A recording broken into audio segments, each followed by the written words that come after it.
Alden, it's your update. Yan, dalawa ang block screen ngayon ni Alden sa Podium Mall at sa Shangri-La Mall. Yan, mula yan sa pants ni Alden. Ayan pa yung mga kuha yan sa sinihan. Yan, no? Sa panganang kain ni Alden ng popcorn kasama yung mga pants niya. Ito pa yung mga video mula sa pants niya. Yan dyan, sa black screening. May baon si Alden na popcorn. Kumakaway-kaway pa.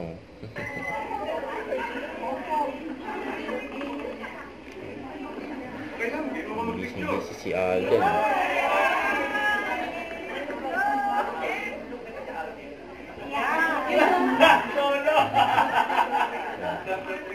Bait pa nga ang tawa ni Alden.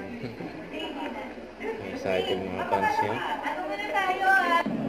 Ang pabati ni to Aldenatics, Iloilo, maraming salamat for the block screening. Thank you so much, guys. Ingat kayo palagi and hope to see you soon. And damihan nyo lang yung block screenings dyan at pupunta ako. Promise. Ingat kayo. Yun, no? Huwag kalimutan mag-subscribe, click ang notification bell pang laging updated po ang for reaction vlog. Bye guys, thank you for watching.